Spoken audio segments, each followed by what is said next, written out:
Cool. So, episode 23, 24? I think so, yeah. One of those numbers. Yeah. One of the numbers. Episode low 20s. Yes. The age by which you should be able to cook for yourself. So should. Hey, I've met people. I went to college with a guy who couldn't operate a microwave properly. Like he was one of the smartest guys in the class, but no, it was the washing machine shut him down. He was just like, I don't know how. I will fuck it up every time. And every single time he washed his own clothes, he ruined it. Oh man. And we don't understand how. But, it's everyone having the gap in their knowledge. When my brother went off to college, they all 3 lads cooked on one George Foreman grill for a year. It was amazing. I was so impressed. I don't think they cleaned it once. God. Yep. Okay. So this episode's all about food. Yeah, on that appetizing start. And in order to raise the stakes, it is 20 to 12 here. I haven't had breakfast, so I'm gonna, as we're talking about food, I'm just gonna salivate audibly. I haven't eaten today either, but that's because I only got up like an hour and a half ago. So fair enough. It's nearly 6 p.m. where I am. Yeah. So food. So we're just food's a weird one. I found it's rarely a topic. It's more of a prop. Yes. And it's a way to say things. It's a way to say things about the characters, I think. Yeah. As a prop. Go on. But yeah, it comes across as something that I see that you see like that's rarely there's rarely a focus. There is some examples that are a specific focus, but for the most part, it does seem to be. It like I said, it's more of a in some things it's almost a character, depending on how it's done. There's one of the things that kind of had me thinking about this episode was that there's a YouTube channel called Binging with Babish, and it's a guy who recreates the food he sees in movies and TV shows and games. So if you're if you're talking about Homer Simpson's moon waffle, where he gets the waffle and wraps it in butter and puts on the smoky flavoring, do that, the dude will make it perfectly, 100%. Like, he has to make it as it's described in the show, and then he has to try and make it palatable. And he does it with the trifle from Friends as well, where it's half an English trifle and half a shepherd's pie, and he literally makes it as they describe it in the TV show. And then like it's always terrible. It's all because like they're playing for laughs in a lot of these shows, and then he has to try and find a way to make it actually edible and like delicious. And he's always these nice little 6-minute kind of videos, but they're super entertaining. Yeah, that's there's like some of the stuff that they put up. I'm trying to find one specifically here. It was from SpongeBob SquarePants. And it's not just the Krabby Patty, is it?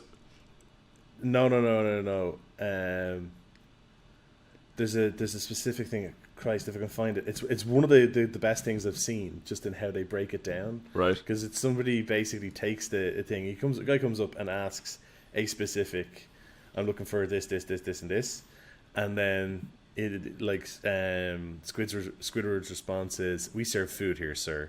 Oh, I know what you mean. Yes, it's like the In-N-Out burger thing. He goes, "Can I get a 2x2?" Exactly. Yeah. It's I'll take. We can get to that one on the food one, but yes, it's stuff like that. Like the way they list them in TV shows and stuff like that, films. Obviously, like a lot of it's just kind of, it just has to convey what they want, and it's like it's not even a full meal, it's not even a proper order or all the details. And then the other ones like that, like where it's played for laughs. It's like it has to be something fucking ridiculous. Yeah. What's the one thing you'd never put with a trifle? Yeah, exactly. Something savoury with mince in it. Yeah, sure, lasagna. No, wait, no. A shepherd's pie. Okay. There's like the gravy. You can feel the dripping and gravy through it. Yeah, it's really good. I'm gonna pitch a new segment on our podcast after 20 episodes called Notable Tropables. For anyone watching or listening, we did not discuss this. What are you up to? So our show's about tropes. We should probably talk about them every so often. So I looked up food tropes before we did this. So as a notable tropable, one of my favorite ones is autopsy snack time, which is where a coroner or someone who's doing an autopsy is eating while they're doing it. And the first time... Go on. The entire TV series iZombie is based around that. Yes, iZombie, Fringe, Walter Bishop does it the whole time, CSI, Supernatural, Law and Order, Gone in... but with iZombie, the plot is that she works as a coroner, but she's a zombie. So if she eats part of them, she gets clues. Is that right? Yes, there's an entire TV series literally going hardcore on that story. On that wow, plot, like. I'll have to. It's actually quite good as well. I'll have to give that one a watch. I thought iZombie. I'm thinking of the Wii U zombie game now. You zombie. Anyway, but yeah, it's the first time I saw it. It's one of those ones where like, oh, it's very clever. Like it's a way of somebody's eating a lollipop while sawing someone, or in Gone in 60 Seconds. What's his name? Footballer dude. Vinny Jones is sitting eating a sandwich looking really fucking freaky. And Friday the 13th, he puts his sandwich on the body for a second to sign something and then picks it up again. And you're like, oh man, these guys are so jaded. By about the fourth time you see it, like, even if they're playing straight, you're like, alright, they're just doing it for laughs now. Yeah. And it's definitely something now that you mention it. Yes, you do see it in a lot of things. There's also they do it in House, where they're describing some horrific thing where the guy's skin is sloughing off and all that. And they're describing something, and they look at Wilson, and Wilson's just eating his thing, and it's like a curry, and he's like, I work in cancer, like, half my patients have their skin sloughing off. You cannot freak me out. And then they do it, I think, about 2 or 3 seasons later, where like somebody mentions something and looks at Chase and he's eating breakfast, and they lean in and they go into more detail, and he just looks back at them and takes a big bite out of his food. And he's like, he's Australian, you're not going to freak him out. Yeah. I love it. But the disgusting, the contrast. Yes. I suppose because it like you can describe something disgusting on TV and not show it, and people will just gonna be like, okay. But then if you contrast it with the food, people are more likely to go, ugh, and then it becomes more memorable. Yeah, I think so. But yeah, moving into it, what's your films? What's the film jump out? For films, I've got one film in particular, but I'll do a quick shout out to Matilda, with the big chocolate cake. Yes, and Charlie and the Chocolate. I haven't seen that in years. Yeah, there's something really nice about. I used to read Roald Dahl books when I was growing up, and there's something really nice about everything is seen through kind of a kid's eyes. That like whenever if someone's mixing foods, they're making a potion. Like they're doing something incredible, and it's not just a chocolate cake. Like it nearly has magic powers, or like everything is magical about it. And I really, there's something really memorable. That's the one piece of food that sticks in my mind is the cake in Matilda. The guy sitting and finishing it as an act of defiance against the mean principal, Miss Trunchbull, or whatever her name was. There's something really. It just felt like that was 100% through a kid's eyes. That wasn't an adult doing something. That was like very much that one. But the movie I want to talk about then is Indiana Jones and the Temple of Doom. With the monkey. With not just the monkey. I watched the clip again just there, and it's a lot of. There's kind of this cavalcade of things. The whole point of it being is that like there's a scene going on where Indy is talking to the Prime Minister and talking to a British general, and like at one end of the table, there's a very serious conversation, and he's actually very politely making terrible accusations, and then the other end of the table is Willie and Short Round, sitting, and they're starving. This is the first, like, they've been jerked around and like had to ride on elephants and attacked in the jungle and all this kind of stuff. So this is the first time where they get to kind of relax a little bit, and the first meal that comes out is Snake Surprise. Yes, giant snake. And they slice it open. They slice it open, and like more eels and tiny snakes start spilling out. And Willie's like, her eyes are rolling around in her head, and like, Short Round, give me your hat. Why? And he like takes it off because I'm going to be sick into it. And he's like, no, and he takes his hat back. And then the beetles come out. And the guy's about to eat it, and he just looks at her and goes, "You're not eating?" And she goes, "No, I already had some bugs for lunch." And there's one more. Oh, you got something simple like soup? And the soup comes, and a big spoon of it. And like Short Round's leaning over with his spoon because he's like, "That's the only edible thing here." And then the eyeballs all float to the surface, and she starts screaming. And Indy's down the other side, like doing all this business, and the young Maharaj boy is there. And then the final one is the chilled monkey brains. Dessert is here, and they start putting monkey heads down, and that lovely reveal where they just grip the little bit of hair on top, and the top of the cranium comes away. And I think that's where Willie faints. Yeah, it's a what you call it. It's I think the first time The first time I saw Temple of Doom, Temple of Doom, I saw them out of order. Temple of Doom I saw before Lost Ark, when I was growing up. So I caught Temple of Doom when it was on TV one Christmas or something like that, and then but I only caught like half of it, and then I had to do something because it was coming up. I think it was like Christmas Eve or something stupid like that. So I was like, all right, yeah, you have to go do something else. No, it was Christmas Day, because they used to show them. I think it was RTE used to show the trilogy on like Christmas Eve, Christmas Day, Stephen's Day, or something like that. Yeah, they so the following year, I was like, there's Indiana Jones on, and my dad's like, yeah, and I'm like, I don't know if I've seen it, and he's like, well, have you seen any of them? And I was like, I've seen one of them, and he's like, oh, what was in it? Like, was there a bit with a boulder? No, wait, no. Was there a bit with a minecart? And I'm like, I don't know.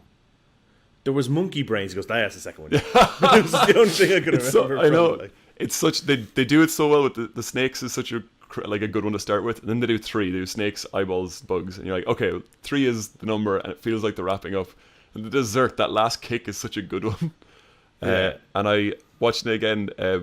There's articles and stuff saying, looking back, is that racist or whatever? And you're like, it's kind of like these are all hyper real pulp kind of stuff. Like it's guys like, how do the snakes stay alive in the pyramid?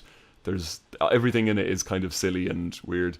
But I was reading a really good article saying that it is not that it's kind of racist against Indians. It's supposed to be a clue that something's not right. The idea that the Thuggee cult has taken over this place. Because there's even a line in the original script that's not in the movie where Indy does turn to someone and go, like, a devout Hindu would never eat meat like this. There's something really wrong here. Like, there's something rotten. Yeah, okay. And the young Maharaj doesn't eat anything, and the Prime Minister doesn't eat anything. Like, it's nearly like they're fucking with Indy and Willie and everyone. Like, they're trying to scare them off or something with this outlandish meal. Yeah, I mean, I never thought of it as being racist. I just thought of them going of like, this is sinister. Yeah, and exactly. That's it. Like, so, I mean, like having the odd thing, like eating bugs, not so much. Like, there's even like some of the street vendors here. Occasionally, they're not all of them, but you get the odd one now and then who's selling like bugs and stuff. I would like to do cricket. There's a thing in the shops, and I'm not sure if it's just the logo or if it's actually I should ask one of the guys, but there's like these little sachets, and they almost look like Fisherman's Friends sachets. But it has a picture of someone on the front of it. It might be a young picture of the king, or it might be just a picture of the guy who's founded the company. I'm not entirely sure, because it's a cartoon, so it's not like a photo. Right. But there's like a centipede either side of it. I'm like, what the fuck is in this package? You'll have to get one and eat it on camera next time. I should find out. Yeah. No. Centipede, no. Too many legs. 6 would be my limit for legs. Yeah, I think that's about it. Yeah.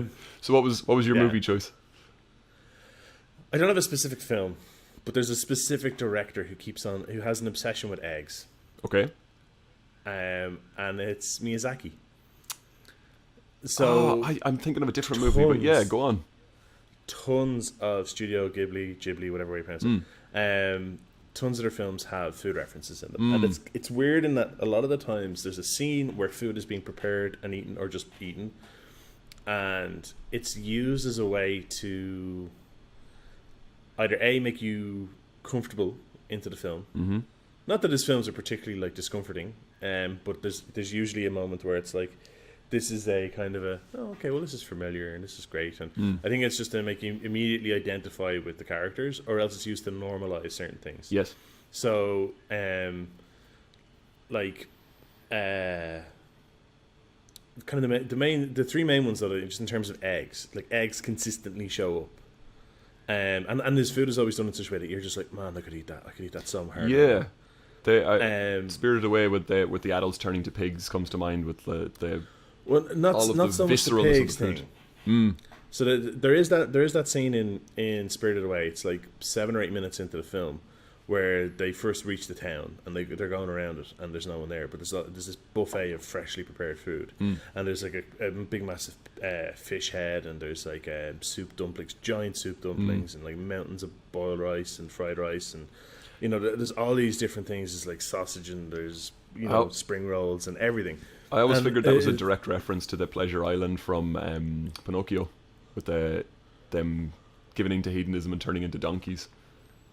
Yeah, could well be. Could well be. But later on in that, there's the scene with what's his Zinus or Zinai? I can't remember their names. It's No Name, No Face, and No Face. Sorry, and the kid, and they go for tea. And there's just all the little cakes and little desserts and all the rest.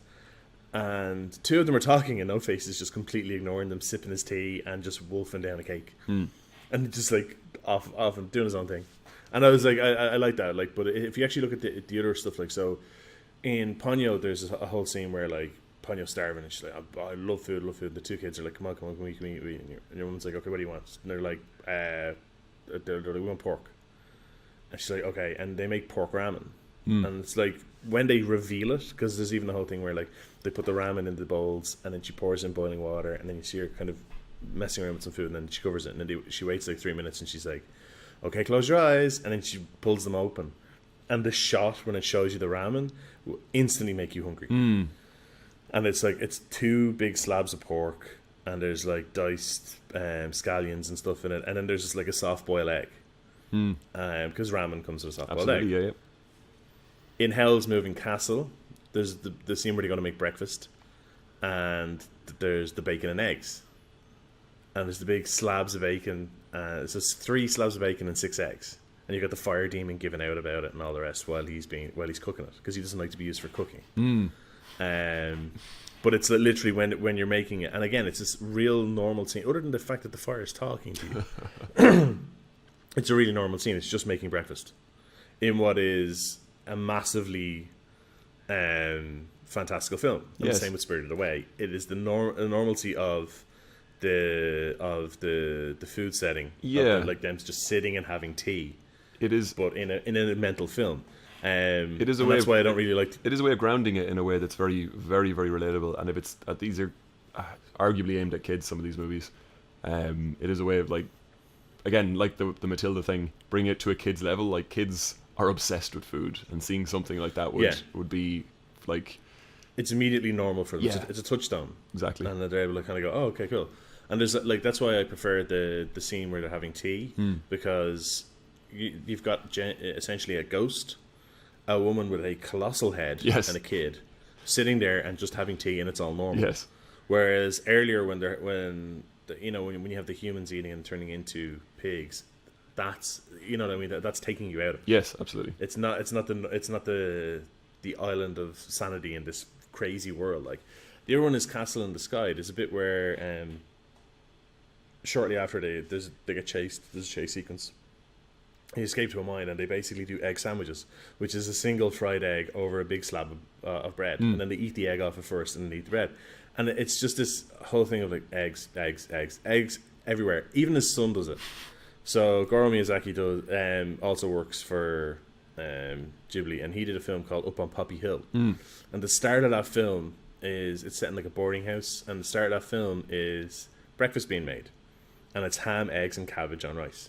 But again, and even the song that goes with it when that scene's happening is a description of what's happening, right? And it's a song that your woman's singing while she's doing it. Yeah, and but again, it's eggs, and I think it's because of everybody knows the consistency of it, and there's different consistencies depending on how you prepare eggs. Yes. So if you show a fried egg, if you show a boiled egg, people know straight away. They're able to go, but that's. And I think because it's one of those food types that has different ways it can be prepared, people can see it and picture the flavor or remember the flavor and the consistency of it easier. Yeah. So like so the Miyazaki stuff is very much like the way they do food. It is that almost M&S food porn stuff. On the Studio Ghibli and music front, a friend of mine is a very talented jazz musician, and I went to a gig of his one time, and it was him on stage with a double bass and another lady, and she was singing and he was playing, and he had done an arrangement of the Ponyo theme song, Ponyo Ponyo da da da da da da da da da da, like very chirpy. He did a free jazz version of it, and she was like scatting bubble noises, going blue blue blue blue blue blue, and I was so delighted And I've never been, sometimes you tell a joke and one person laughs and nobody else does, and you're like, it's nearly worth it more just to get one person. Yeah. He was looking into the audience and like see a face is going, okay, this is interesting, and me, absolutely ecstatic, just going, oh my god, this is the greatest thing I've ever seen in my entire life. The other film thing I just want to quickly mention is it's two actors. And one of them learned it from the other one, or was taught it from the other one. Is Brad Pitt and Robert Redford. Yes, actually, that's a good point. They're constant eating. Yeah. So it's something that they kind of insist on, is that they're either eating or drinking in a lot of their scenes, because it's so uncommon in films. Yet it's so natural to be talking to someone, and they have a small snack, a cup of coffee, a lollipop. They're eating a sandwich, whatever. So it was Robert Redford used to do it, where if you look at a lot of the scenes in, I think it's All the President's Men, anytime any of the scenes that are happening in I think it's something like 2/3 of the scenes that happen in the Washington Post, it's him actually, he's drinking coffee. Yeah. So people will ask him something, and he'll start the sentence and take a sip, and I go, So, and then he'll keep going. And there's a couple of other films that he's done it in, and then Brad Pitt does it a lot. So in Seven, the very first time he shows up, he's got the two coffees. No. It's before that. So the two coffees thing is the first time that they're going to investigate a John Doe murder. But immediately before that, it's like his first day. He shows up at a scene where a wife has shot her husband, after there was like a domestic. And he walks in to introduce himself, and he's like, it sounds like a hard-boiled sweet or something in his mouth. Right. And he's going, oh, Detective Mills. And you can hear him like talking around the sweet.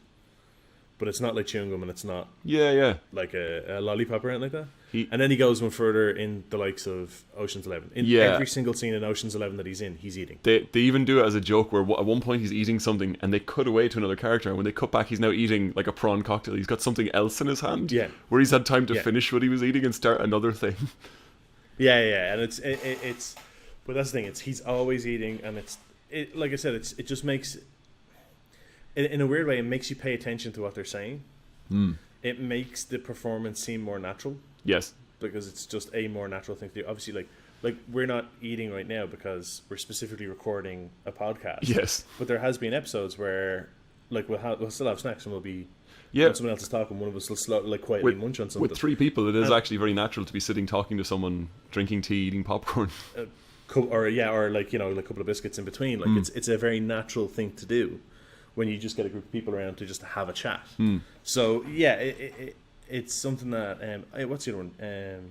Just real Lions quick. for Lambs for Lions, or Lions for Lambs, or something like that. Right. Which is the Robert Redford, Tom Cruise,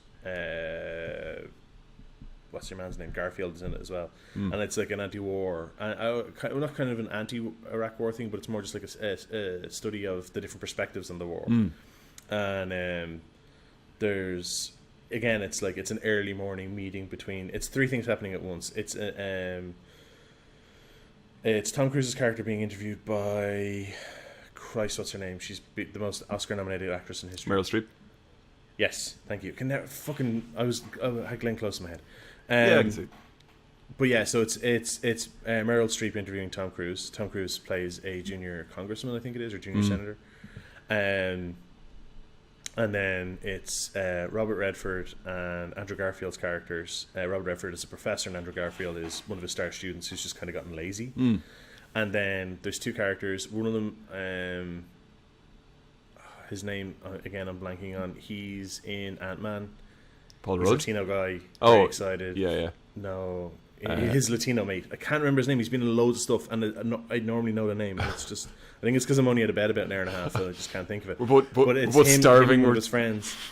I'm looking. Yes, food deprived. I'm looking at myself on the screen, and I'm turning into a ham myself. But the pair of them are two former students of Robert Redford's who are deployed on a mission by under an incentive proposed, or basically a new tactic proposed by and pushed through by Tom Cruise's character, and how it intersects with all three of them. And there's It's an interesting film. It's not like a big action-packed film. So there is like one or two combat scenes in it because there's two of the guys, 1/3 of the cast are soldiers, but a lot of it is like dialogue, discussion. It's almost a very kind of like philosophical film in a way. Yeah. But because the early morning meeting there's the early morning meeting between Robert Redford's character and Andrew Garfield's. So it's first thing in the morning, so they're drinking coffee. And then I think as well that there's like Tom Cruise eats something at one point because it's like lunchtime for him because they're opposite sides of the country. So this is the idea that this is all supposed to be contained within like a day? Simultaneous. So it's completely simultaneous. So I like the three things are happening. So it's like nighttime in Afghanistan, right, where the two soldiers are. It's early afternoon in Washington D.C. where the senator, and then it's the West Coast College is where it's morning. And it's done in such a way that it's all happening simultaneously, and it's literally like the two sides of the argument, and then and the people actually affected by it. And it's I like it, but the thing is, it's directed by Robert Redford. So I'm wondering, because there's food happening in more than one scene, I'm like, was this something he'd said to the others? By the way, do this. Yeah. Just a good example. I think just Robert Redford does it a bit, but Brad Pitt has taken it up a lot as well. There's a lot of you'll notice interesting scenes and stuff where he'll be munching on something, and I kind of apologize because like the blue and orange film posters and the Wilhelm screen, now that I've pointed it out to people, they will notice it more. It's a really weird one because it's not just eating with Brad Pitt now, it's like an oral fixation. And there's a scene in Moneyball where he's licking his fingers to turn a page, and he licks his fingers with every time. I'm just staring at his mouth going, why do you always have to have your mouth fucking doing something? I can't concentrate. Delightful mouth.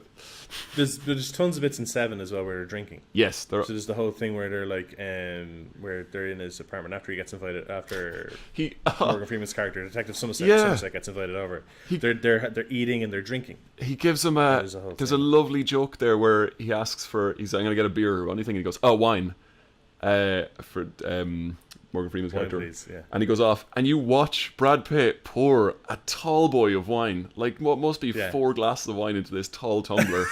It's so, but he just like, it's like he's like, of course you want quantity, like that's how you impress someone. He brings it over, well, no, it's 100% the whole thing of like, it's telling you something about the character. Yeah, that whole scene so good is telling you about David Mills' character. The film opens with Detective William Somerset, Morgan Freeman, and it goes through his whole routine, getting up in the morning, all the rest.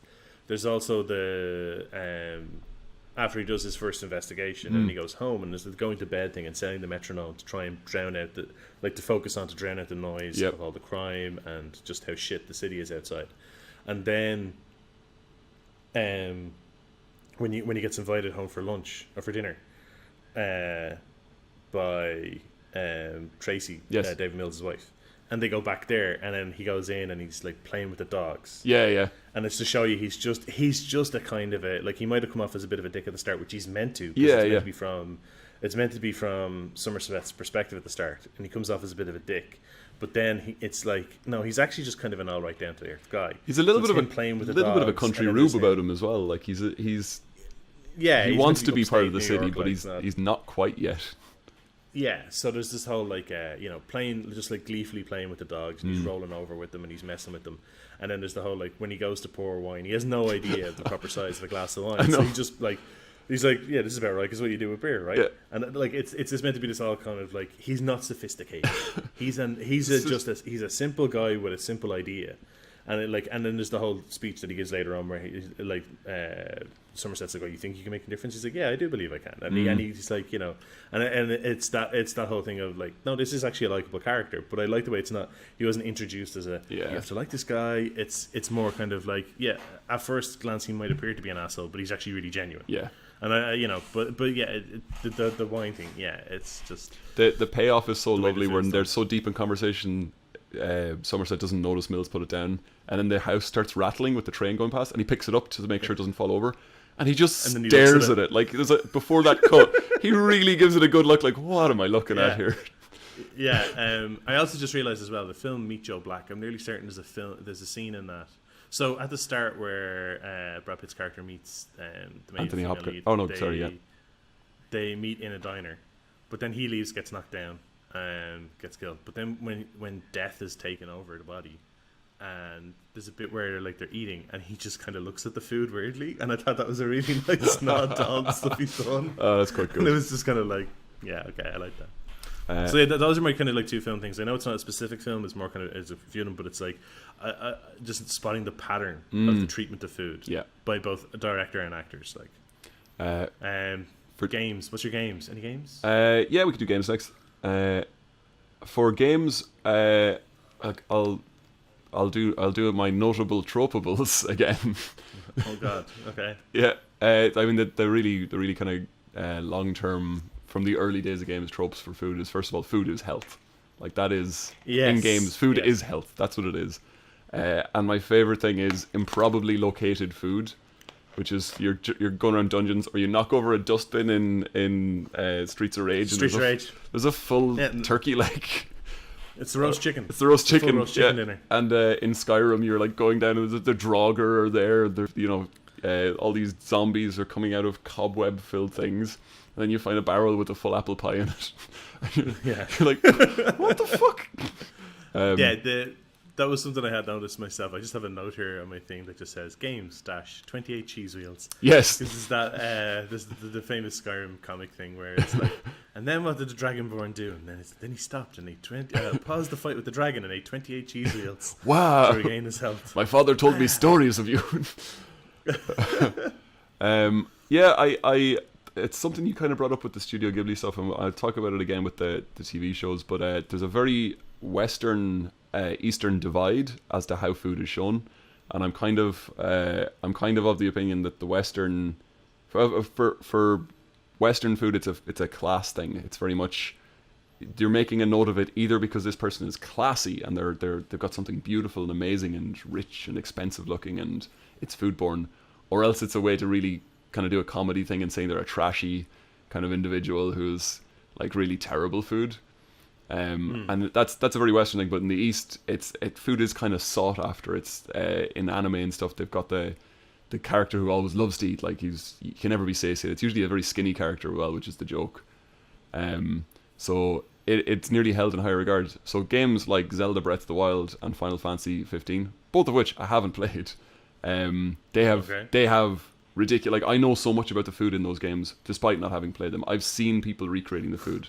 I've seen people do those loving shots of the little monster cupcakes from Breath of the Wild, or from the rack of lamb from Final Fantasy. I've seen them; they look amazing. The point is, you go around collecting these recipes, and it's not a forgettable little side game. It is a big part of it. So it's really interesting to see the way Japanese games address that. So then for my actual one, and as a kind of sneaky roundabout way of doing Twin Peaks without doing Twin Peaks, I'm going to talk about Deadly Premonition. Okay. Which is... it's an old favourite here. Yes, absolutely. Stuff, yeah. It's either a survival horror game or a surreal detective melodrama, depending on how you play it. I don't remember it being a survival horror at all. I think I had those 2 fights in the entire game I played. But there's a scene in it where the main character, Francis York Morgan, the FBI agent, is sitting in a diner and they're talking about food. And his partner is the local sheriff, this lady who is the anime character who can't be satiated. And he's like, get whatever you want, it's on the FBI. And she goes, in that case, I'll have a T-bone steak for breakfast. And a character comes in who's a man in a wheelchair, who's the local millionaire, who's wearing a gas mask and cannot speak, but has a carer who is a sharp dressed man who comes in and speaks for him. Oh man, this is going to be so... sounds so mental to try and describe. No, go nuts. Yeah. Fill your boots on this. Go on. And a very sharp dressed man who can only speak in rhyming couplets orders a sandwich for this man, which is roast turkey, strawberry jam, and breakfast cereal. I think it's cornflakes. And Francis York Morgan turns to him and very deliberately goes, sounds like the sinner's sandwich. Sounds like you're trying to punish yourself to atone for past sins. And there's absolutely nothing to suggest this. He doesn't know this character. It's the weirdest piece of dialogue. And then the carer, very sharp dressed man, insists he tries it. And he goes, I feel like I wouldn't like it. And it was like, I feel like an FBI agent who completely goes on intuition isn't a very good FBI agent. And they're having this weird rally of like the minds, which is just so completely insane. And it ends with, once they leave, the FBI guy getting the sandwich, trying it, and deciding it's the best sandwich he's ever had, and that he's been completely wrong. And apparently, now, I want to know. Have you tried it? no, I haven't, but I will Okay. as a little add-on for something for the Dystropia YouTube channel. I will make the sandwich and eat it as a little add-on to this episode, because now that I'm thinking about it, I would totally eat that. Because I'm wondering if this is like the thing in intermission where a lot of people ended up putting like brown sauce in their tea afterwards. Apparently, a load of people have made this particular sandwich, and they're saying that honestly, it's like turkey and cranberry, like the jam works, and there's a little bit of a crunch to it, and they're all kind of eating it, going, "There's something here. There's absolutely something here." Okay. But it is a game that is uniquely weird in that it has all the Japanese sense. The Japanese-made game has all the Japanese sensibilities of holding food in revelry, and it's not like food is its own reward. It's this awesome thing that you want, but it's also got that Western thing of it's either to show a character is trashy and terrible, and they're eating like Cheez-Its, and like in 30 Rock they're wrapping a pizza around something else and eating it to show that they're like the trashy character. But it's all like it's such a weird mix, and I would absolutely recommend going online and watching any clips from Deadly Premonition. There, you don't need context. Everything, even playing the game, everything feels like it's out of context. Fair enough. Interesting. Yeah, I mean, my own game ones were like I specifically, like I had mentioned the 28 cheese wheels, and I was going to bring that up what you said about going into a dungeon that like hadn't been opened in 500 years, and you go in and it's like, oh look, fresh cheese. An apple. It was milk when they closed the dungeon, and now it's fresh cheese. And the fact that like all the lights work, like this torch has been burning for thousands of years. But if I pick it up, it only lasts an hour. There you go. Yes, yeah. I mean, like stuff like that, I always found to be pretty funny. Just in its approach, I thought it was quite like you said, yeah, food is health, and I think it was originally just done that way because it was one of the easiest things for them to draw. Yeah. You know what I mean? That was a universal thing. What is universally recognized? The shape of food. The shape of a chicken is distinct everywhere around the world. Everybody knows what a plucked and cooked bird looks like, so you can show it. So yeah, it's kind of weird. Part of one of the ones I kind of just want to point it out was, and it's happened in other games, but I think in probably the one I know the best, in World of Warcraft they use it where food is a buff mechanic. Right. So food is a profession in that game that you can level up, and every time a new expansion comes in, they go, here is a new level cap on your profession. You get winter cookies or something. I've actually seen people make those. Yeah, that's for an event every year. But there's like, it's not so, it doesn't happen as much now, but there used to be a case of the food buffs were so good that you would have to spend an amount of time each week. If you were a hardcore raider and you were like, we're trying to get these bosses down, you'd have to spend an amount of time each week gathering the materials or just buying them in the auction house, gathering materials to cook certain foods. And different classes had certain foods that they wanted based on what buffs they gave. Right. And it was the buff was called well fed. And it was this whole thing of like, I actually kind of liked that it was a case of, no, like, if you eat well, you will feel better. Not that if you just eat whatever, because most of the food you pick it up in droves and you eat it, and it just kind of it restores your health. But this gives you a permanent a temporary buff for like an hour to one of your stats, and it was like, and then introduced this concept of feasts, and feasts were harder to create. But when you put a feast down, there was enough for everyone in the raid. Oh, fantastic! So it was a real kind of like, oh no, I got this, guys. I made some feasts, and everyone's like, oh nice one, thank you, because it used to be so hard to make them. Yeah. It was so awkward to get all the materials that people actually would be like, oh thanks, nice one, someone brought a feast. And it was this really weird reflection of like, I think part of it was because a lot of people used like WoW became a social circle for them more than anything else. Yeah, absolutely. So this whole thing of like, oh yeah, no, but I got food for everyone. And it's like that. I just love the way that like people used to react. I just like I said, it's not so much lit nowadays because the very nature of how people play the game has changed over the years. There's still those kind of hardcore raiding groups and massively active guilds, but they're not as common. Yeah.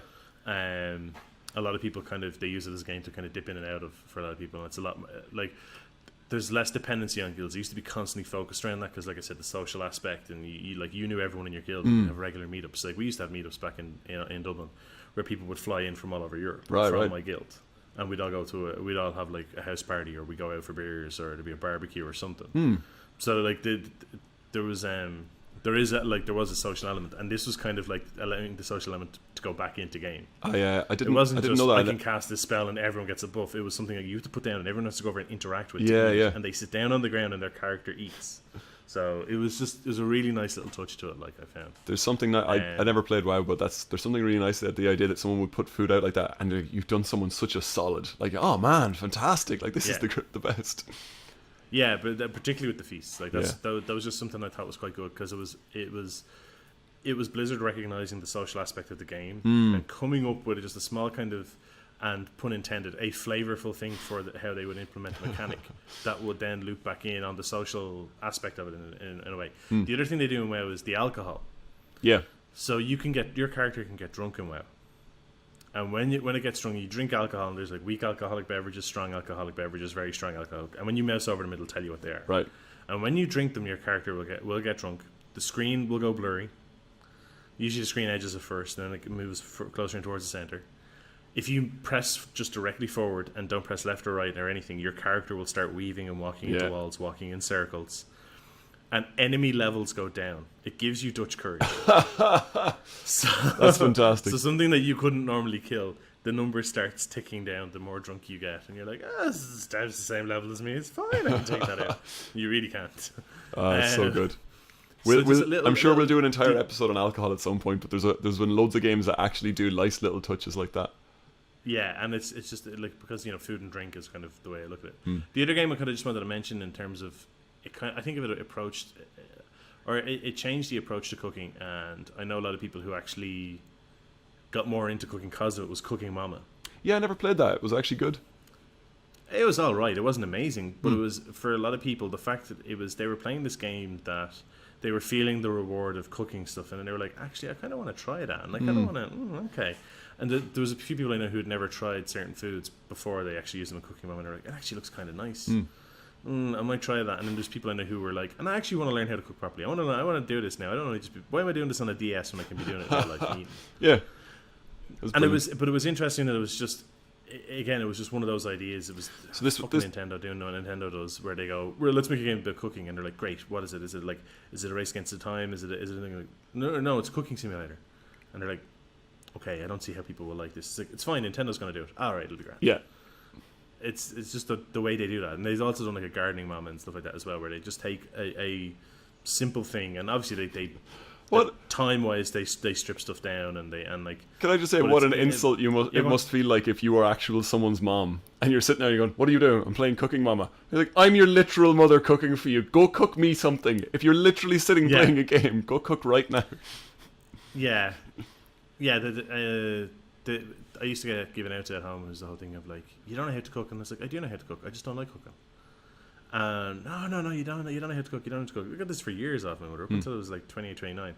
And my dad would be like, oh, you need to know how to cook. And there was one weekend, my mum went away with my aunts, and myself and my dad were in the house. So I went back to live with my parents when I went to college. For anyone listening, I wasn't living there till I was 27. Like I moved out at like 21 or 22, and I went back to study in college, so I didn't have to work full time, pay for a house and all the rest.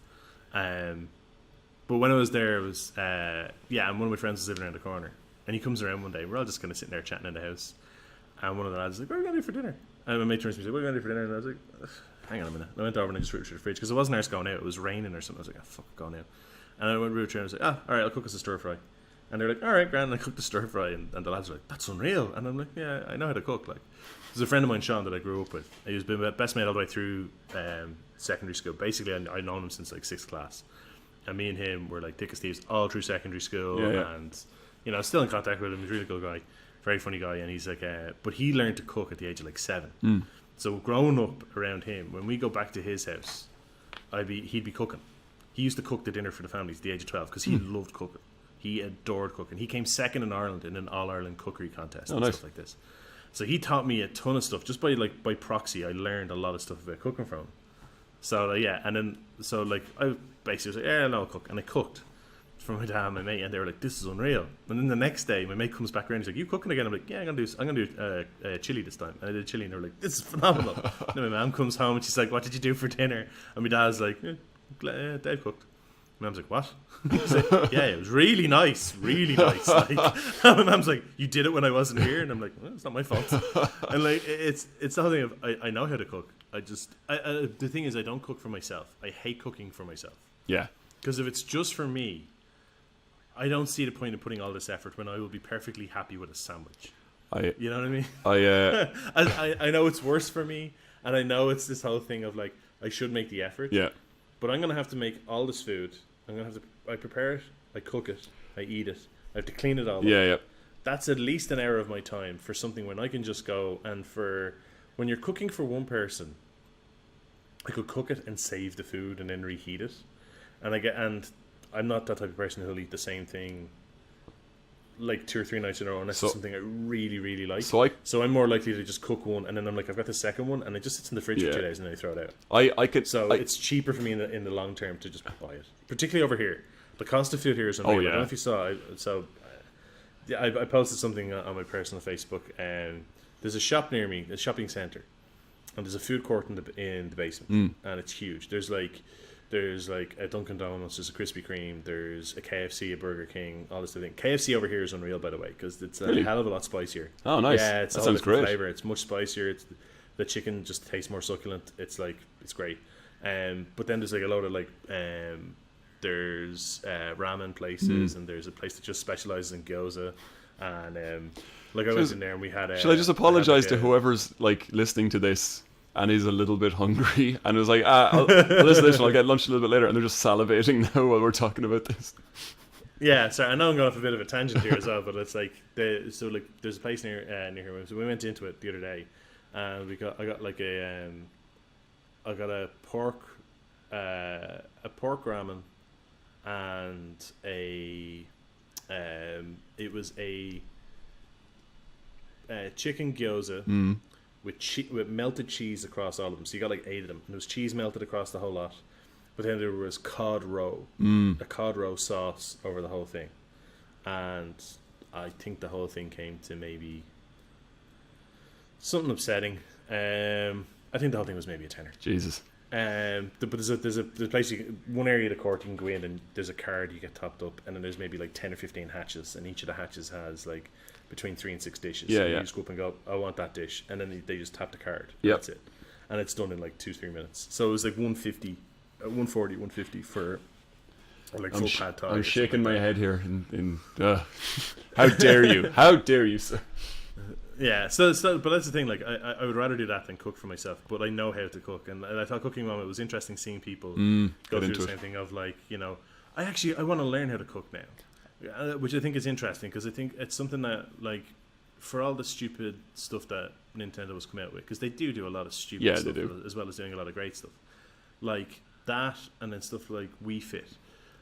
On Wii Sports, where people were trying stuff out and were actually want to learn how to do this. It actually put some, which I thought was interesting. It put some words into people's terminology that kind of got them started on a track to work with some stuff, because they had.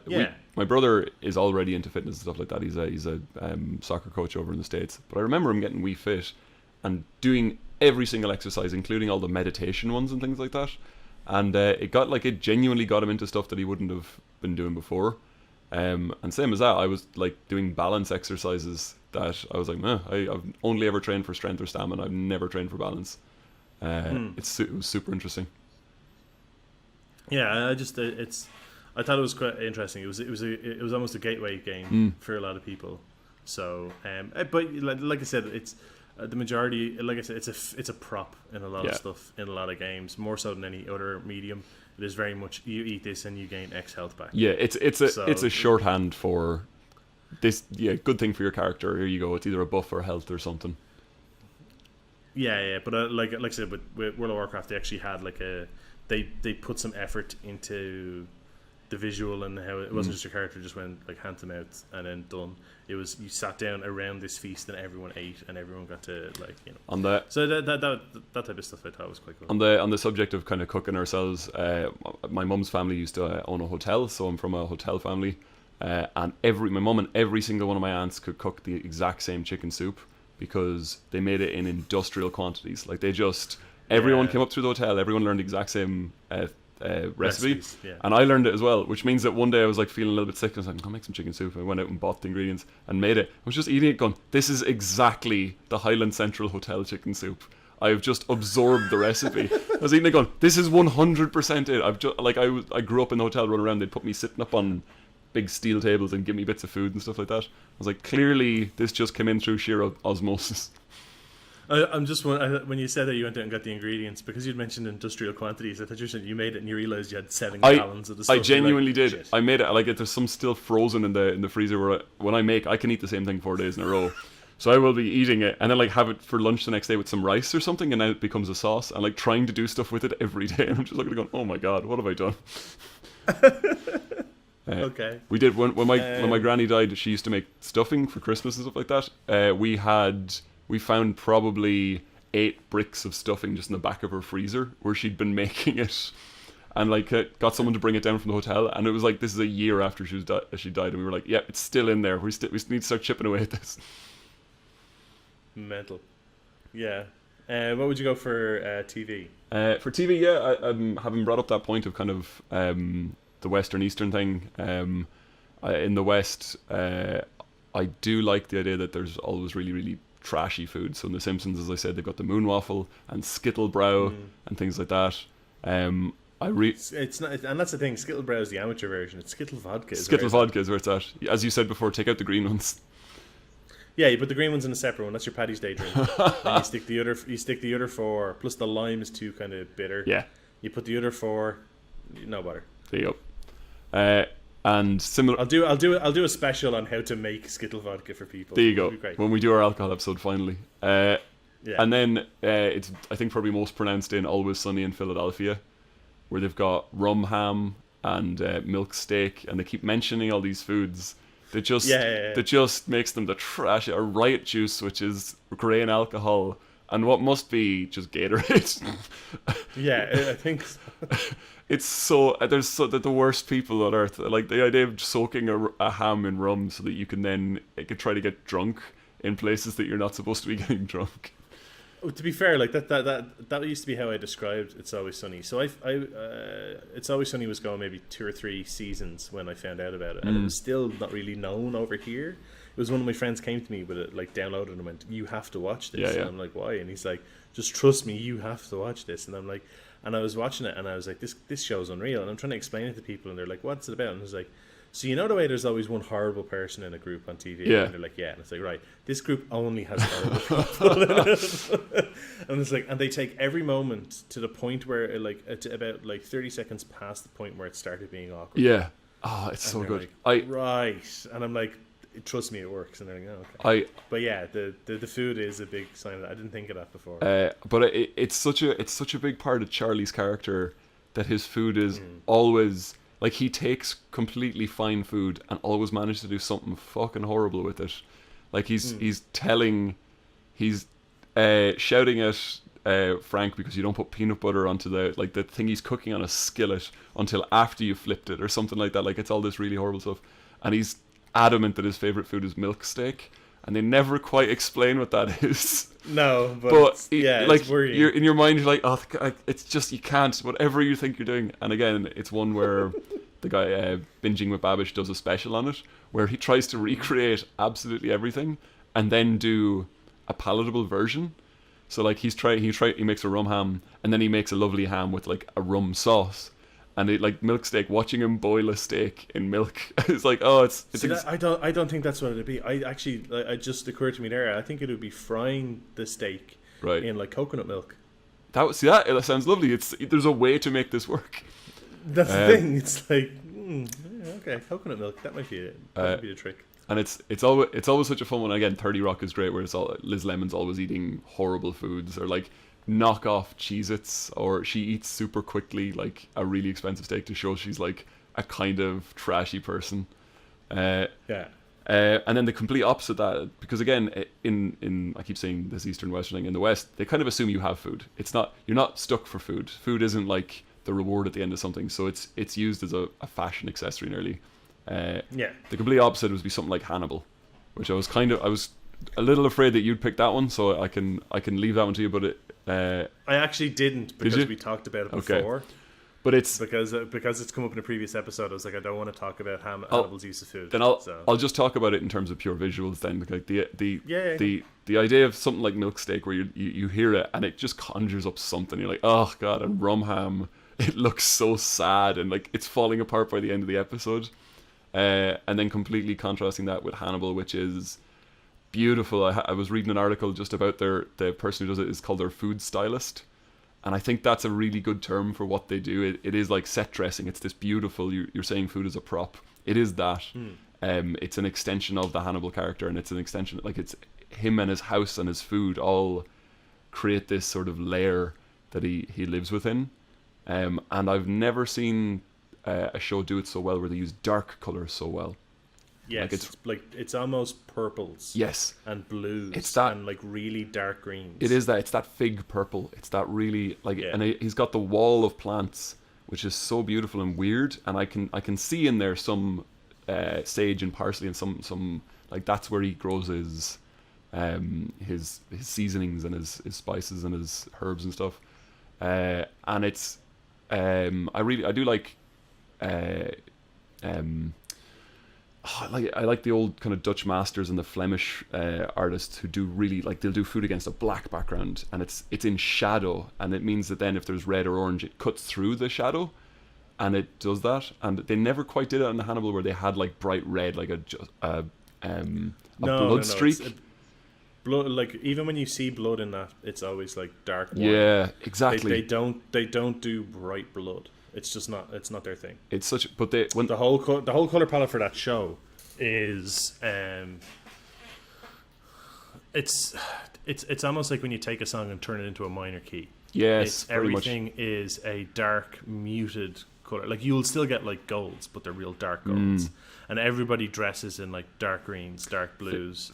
Even Lawrence Fishburne's character, like there's, I think it's the first, like every so often you'll see him in like almost a wine purple shirt, yeah, and stuff like that. So it is very much it's the color palette. Everything is meant to look almost. It's on the verge of being, monotone and kind of bleak almost.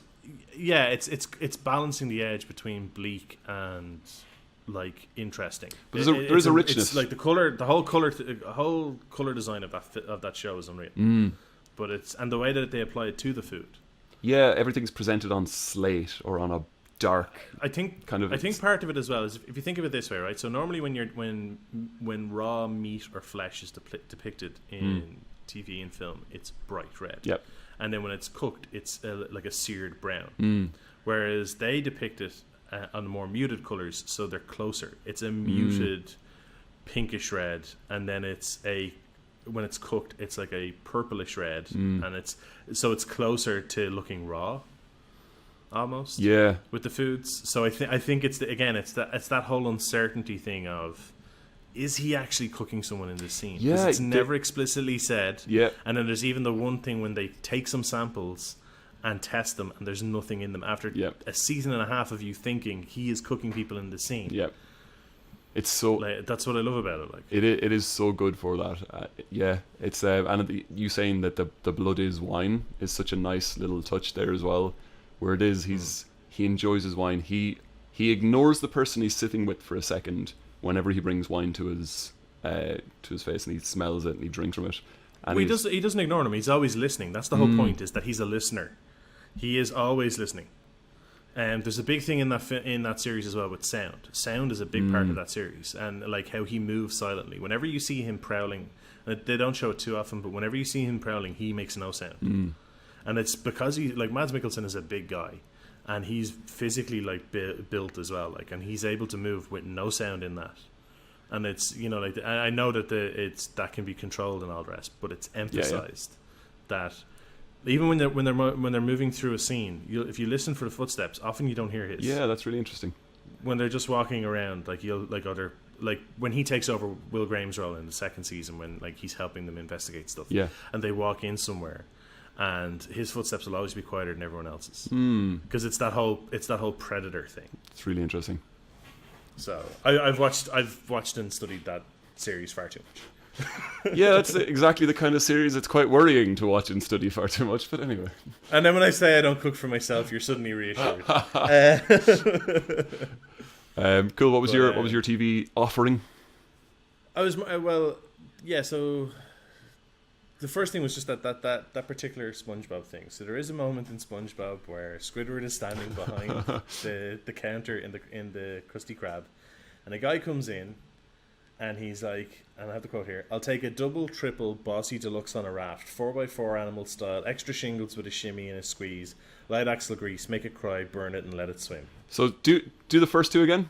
Double, triple. I'll take a double, triple, bossy deluxe on a raft. Okay, so it's on a raft. So it's 6 patties. I'm going to see if I can decode this.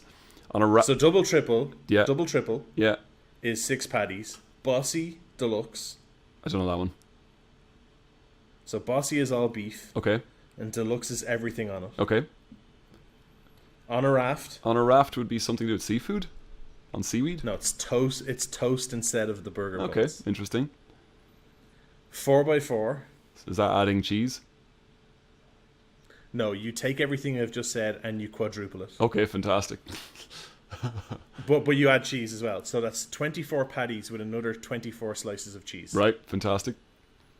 Animal style. In a bowl?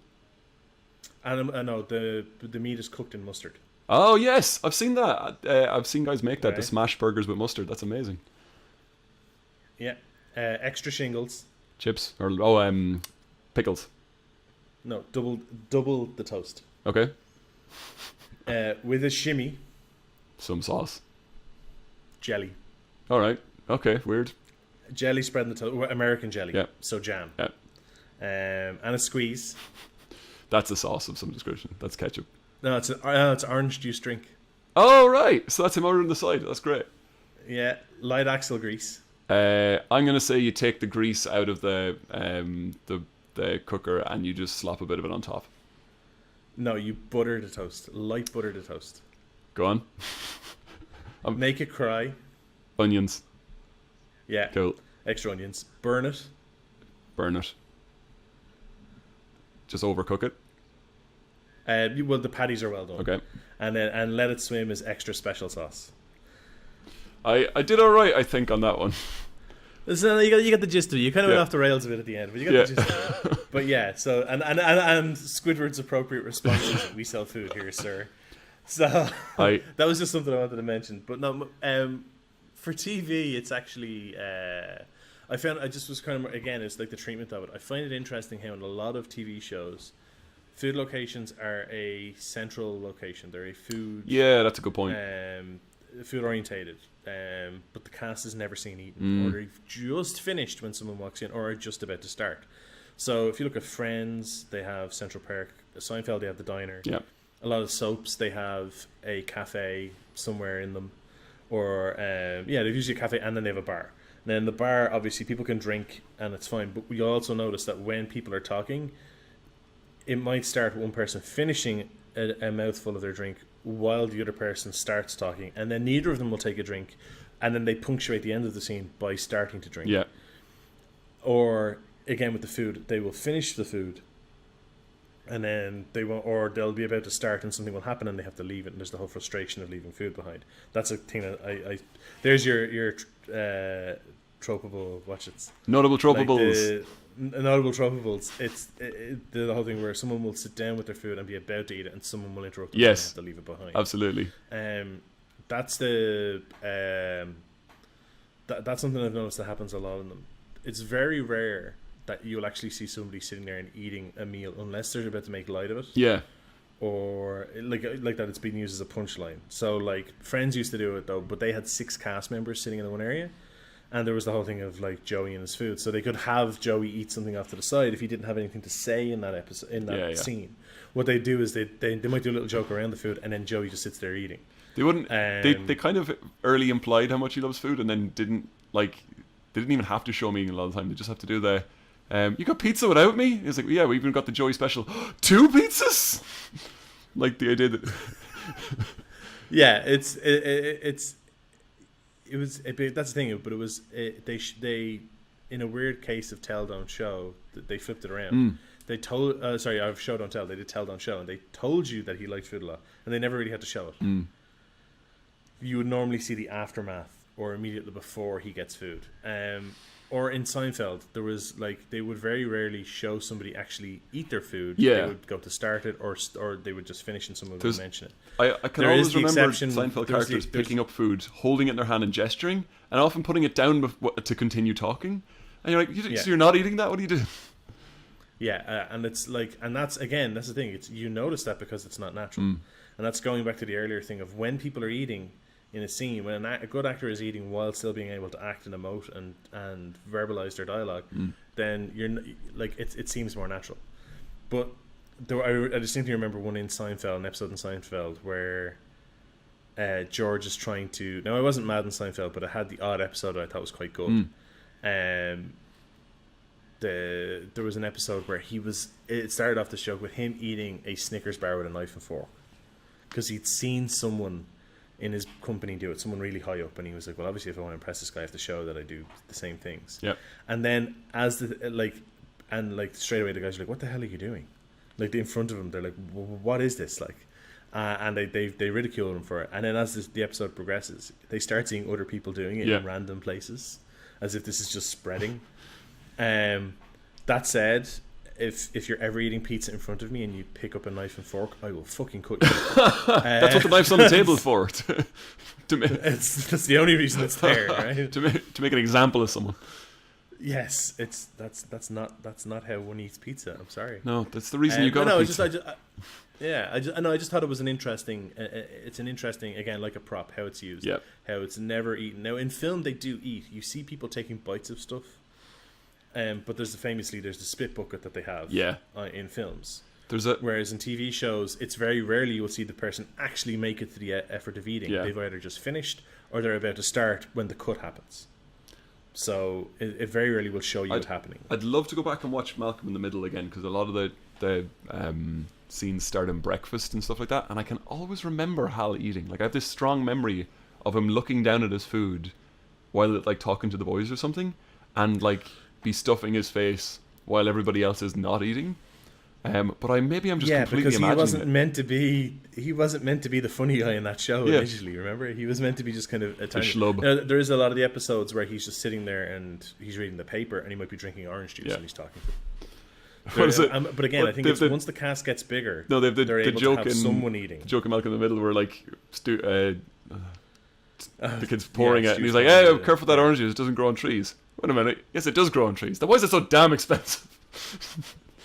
But there's I think it's once your cast gets above a certain size. In Seinfeld it was only ever 2 to 3 people sitting in the diner. So if you want a proper conversation you can't have someone eating. With Friends there's 6 of them. 4 of those people can easily carry a conversation while one person's eating, one person's drinking their coffee. Same for Malcolm in the Middle. There was the 3 sons like at the table. Lois always hovering over them. Yes, and then Hal sitting there either eating or drinking or reading the paper and something like that. So again, it was more people. And then when they had the character, when the youngest Jamie was born, and Jamie can just be sitting there sucking on a bottle, and it's like it looks more natural and it's more kind of also in animation, you'll notice that like people do eat, but almost never do they sound like they're eating because it's the whole thing of it's simulated. So characters in The Simpsons can chew and swallow their food in 0.1 of a second, like, and with no detriment to them whatsoever. So it's people will be sitting around the table eating, and then there's no noise of them eating. You know what I mean? Like there's that hum hum hum noise that they make, but if somebody says something, there's not a trace of food in their mouth. So it was just it's kind of an interesting prop that they use in TV. I used to always look at the Simpsons dinner plates, and it would vary wildly as to whether they'd actually drawn the food or not. Sometimes they just really didn't. This is the mush. It'd be mush with like something like a pork chop next to it, and just that's it because they just need a dinner table scene.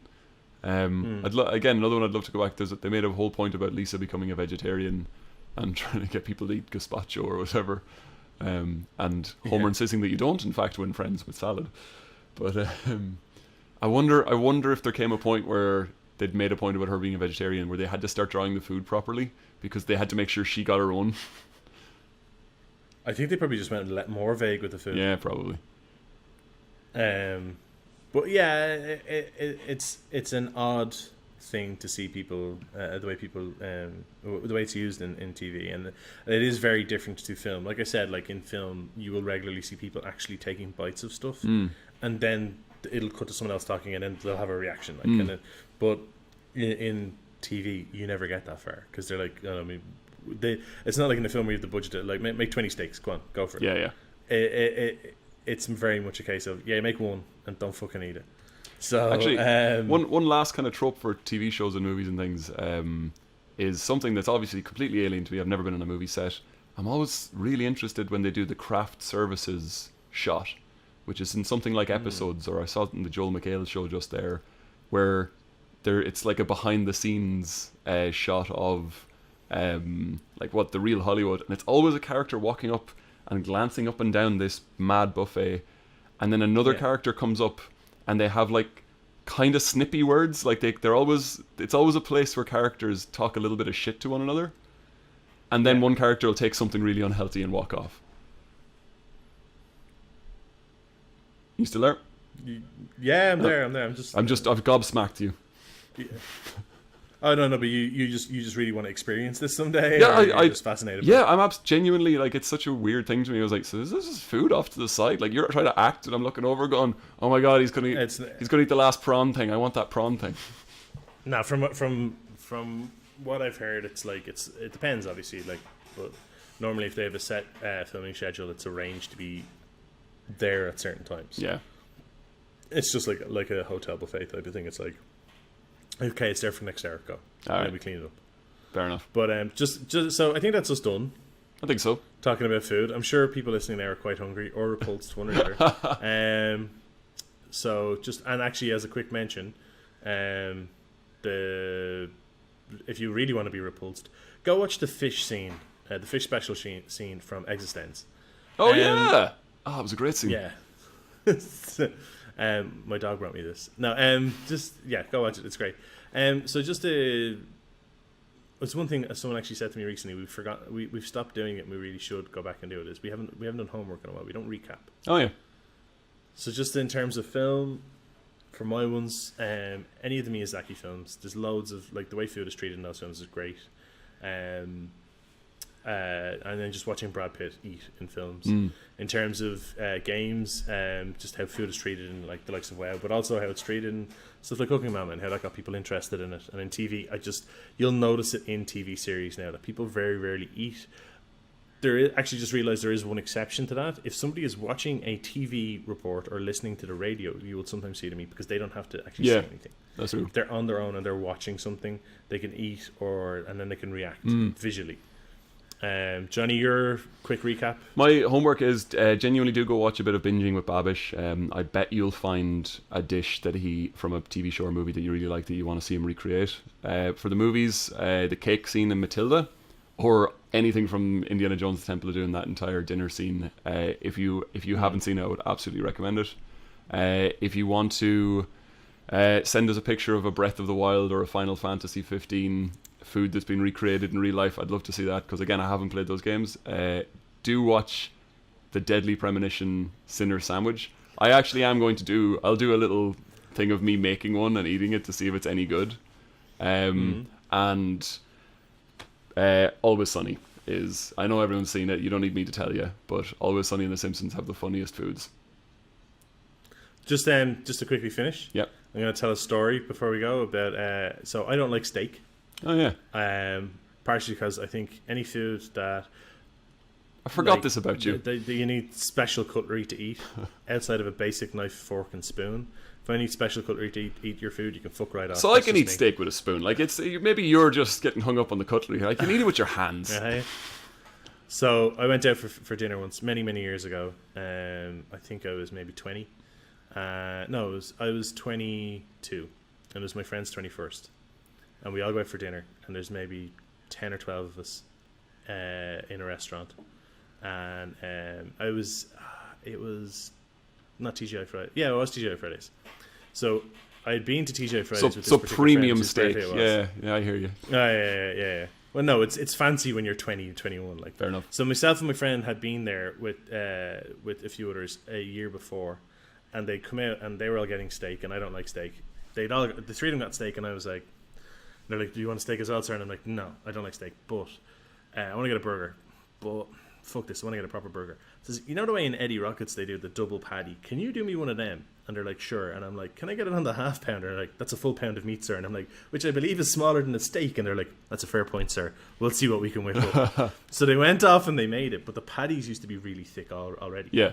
So it was really hard to bite because it was so big. Right. It was just stacked up. It was tall.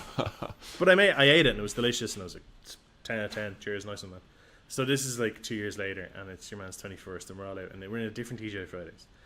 But now a double patty option on the half pounder burger is on the menu. Ah, nice.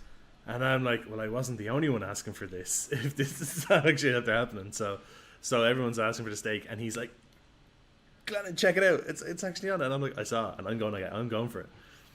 But they hadn't made the patties any thinner. Like, I thought they were going to make them wider but thinner. Yeah. So they'd better stack on the burger. No, they're still the same height. And as I pick it up, and everyone's looking at me, like there's like 10 people at the table looking at me going, my God, the size of that burger. And I open my mouth to take a bite into it, and the muscle on the direct underside of my jaw locked. Oh, man. So the muscle just under here, and I'm pointing, you'll see in the video, just under here, decided to seize. You know, you get like a muscle cramp in your leg? I got one of them on the bottom of my jaw trying to bite into a burger, and my jaw was frozen open, and I got the burger, and I'm like, and the entire table is crying, laughing. Oh, man. And I'm trying to force my way through the cramp to get my Oh, man. That's amazing. And on that note, I will say, take it easy, guys. All right. Thanks for tuning in. Have fun. Good eating. Enjoy. Cheers.